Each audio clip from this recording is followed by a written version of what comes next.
दोस्तों, यूक्रेन पर रूसी हमले ने 3 दशक पहले पैदा हुए उन हालात की यादें ताजा कर दी हैं, जब कुवैत पर इराक के हमले के बाद भारतीयों की स्वदेश वापसी का मिशन चलाया गया था। इस मिशन के तहत भारत सरकार ने पूरे 2 महीने तक भारतीय नागरिकों को कुवैत से अपने देश लाने का अभियान चलाया था। सन 1990 में जब इराक ने कुवैत पर हमला किया था तो एयर इंडिया के विमान वहां से 1,70,000 लोगों को सुरक्षित भारत लाए थे। इसके बाद एयर इंडिया का नाम गिनीज वर्ल्ड रिकॉर्ड में भी शामिल हुआ था। तो दोस्तों, क्या आप इससे पहले तक इस फैक्ट को जानते थे? हमें कमेंट सेक्शन में जरूर बताइएगा। और ऐसे ही अमेजिंग इंफॉर्मेटिव वीडियोस के लिए लाइक, शेयर, सब्सक्राइब करना ना भूलें। दोस्तों, आज से तकरीबन 6 महीने पहले जिस शख्स पर अफगानिस्तान की पूरी इकोनॉमी टिकी हुई थी, जिसने अफगानिस्तान में $6 बिलियन का बजट पेश किया था, आज वो अमेरिका में उबर कैब चला रहा है। जी हां दोस्तों, हम बात कर रहे हैं अफगानिस्तान के पूर्व वित्त मंत्री खालिद पाइंदा की, जो अब अमेरिका की राजधानी वॉशिंगटन डीसी में उबर कैब चला रहे हैं। और यही नहीं, उनके पास रहने के लिए अब कोई घर भी नहीं है। बावजूद इसके मन में इतना सुकून है उनके कि वो अपने परिवार के पास रह पा रहे हैं।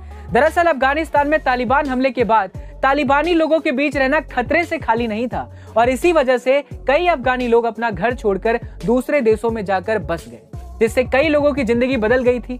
और इन्हीं में एक खालिद पाइंदा भी थे, जो अब अपने परिवार का पेट पालने के लिए कैब चला रहे हैं। दोस्तों, सोचिए किस्मत का खेल भी कितना अजीब है, पल भर में राजा को रंक बना देता है। आपका क्या ख्याल है, इस बारे में जरूर लिखिएगा। और ऐसे ही अमेजिंग इंटरेस्टिंग वीडियोस के लिए हमें लाइक, शेयर, सब्सक्राइब करना ना भूलें। मिलते हैं अगली वीडियो में। गाइस, ऑस्कर अवार्ड सबसे बड़े अवार्ड के तौर पर दुनिया में जाना जाता है, लेकिन इस साल जो कांड हुआ है उसकी चर्चा ऑस्कर अवार्ड से भी ज्यादा होने वाली है। जी हां गाइस, ऑस्कर की भरी महफिल में एक्टर विल स्मिथ ने स्टेज पर जाकर होस्ट क्रिस रॉक को थप्पड़ जड़ दिया। पहले तो वहां मौजूद सेलेब्स को लगा कि ये कोई मजाक है, लेकिन बाद में माहौल गंभीर होता देख एहसास हो गया कि इतने बड़े मंच पर कुछ ऐसा हुआ है जो ऑस्कर के इतिहास में कभी नहीं हुआ। दरअसल क्रिस ने विल स्मिथ की वाइफ जेडा के गंजेपन पर कमेंट करते हुए कहा कि फिल्म J.I. जेन में उन्हें गंजेपन की वजह से ही कास्ट किया गया था और उन्होंने अपने बाल नहीं कटवाए थे, बल्कि वो एलोपेसिया बीमारी से जूझ रही हैं, जिससे उनके सिर से सारे के सारे बाल गायब हो गए। यही बात विल स्मिथ को बहुत ज्यादा बुरी लग गई और उन्होंने स्टेज पर जाकर क्रिस को जोरदार थप्पड़ जड़ दिया। बहरहाल दोनों ने एक दूसरे से माफी तो मांग ली है, पर आपको क्या लगता है कि पहली गलती किसकी थी? कमेंट सेक्शन में जरूर लिखेगा। और ऐसे अमेजिंग वीडियोस के लिए शेयर, सब्सक्राइब एंड लाइक। मिलते हैं अगली वीडियो में।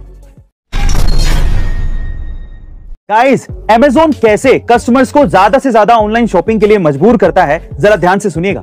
आज इंडिया में लाखों लोग ऐसे हैं जो ऑनलाइन शॉपिंग के लिए Amazon की प्राइम मेंबरशिप लेना प्रेफर करते हैं, क्योंकि Amazon अपनी प्राइम मेंबरशिप के साथ 1 साल के लिए फ्री और fast delivery, prime video, prime music, prime reading और एक्सक्लूसिव डिस्काउंट्स जैसे कई बेनिफिट्स देता है। लेकिन आपने कभी सोचा कि Amazon केवल 1500 रुपए में इतने सारे बेनिफिट्स क्यों दे रहा है? दरअसल Amazon आपको ट्रैप कर रहा है, क्योंकि अगर एक बार आप प्राइम मेंबर बन जाते हैं तो आपका माइंड अपने आप ही उन 1500 रुपए से मिलने वाले बेनिफिट्स को ज्यादा से ज्यादा इस्तेमाल करने के लिए सोचता रहता है और इन्हीं बेनिफिट्स का फायदा उठाने के चक्कर में आप सिर्फ Amazon से ही शॉपिंग करते रहते हैं। और बाद में पता चलता है कि एक प्राइम मेंबर ने नॉन प्राइम मेंबर की तुलना में 3 गुना से ज्यादा शॉपिंग कर ली, यानी कि खर्च कर दिए। गाइस, अब तो आप समझ ही गए होंगे कि असल में फायदा कौन उठा रहा है। आपका इसके बारे में क्या ख्याल है? कमेंट सेक्शन में जरूर लिखेगा। और ऐसे अमेजिंग वीडियोस के लिए शेयर, सब्सक्राइब एंड लाइक। मिलते हैं अगली वीडियो में। दोस्तों, वैसे तो अंतरिक्ष में अक्सर अजीबोगरीब घटना होती रहती है, लेकिन हाल ही में एक ऐसी घटना सामने आई है जिसे सुनकर आपके होश उड़ जाएंगे। जी हां दोस्तों, अंतरिक्ष में एक हरे रंग का गोला दिखा है जो भूत की तरह दिखता है और गायब भी हो जाता है। यही नहीं, ये गायब होते हुए भी उसी जगह पर मौजूद होता है, लेकिन फिर भी किसी को नजर नहीं आता है। कुछ देर तक तो इस रहस्यमयी भूतिया गोले ने वैज्ञानिकों को भी हैरत में डाल दिया था, लेकिन जब वैज्ञानिकों ने टेलीस्कोप का उपयोग किया तब इस रहस्यमयी गोले का सच सामने आ ही गया। दरअसल ये गोला तेजी से घूम रहे आवेशित इलेक्ट्रॉन से निकलने वाले रेडिएशन की वजह से बना है, जिससे इसके अंदर काफी ज्यादा बदलाव होते रहते हैं और इसी वजह से ये कभी दिखता है और कभी नहीं दिखता। दोस्तों, आपका क्या ख्याल है इसके बारे में? हमें कमेंट सेक्शन में जरूर लिखिएगा। और ऐसे अमेजिंग इंफॉर्मेटिव वीडियोस के लिए हमें लाइक, शेयर, सब्सक्राइब करना ना भूलें। मिलते हैं अगले वीडियो में।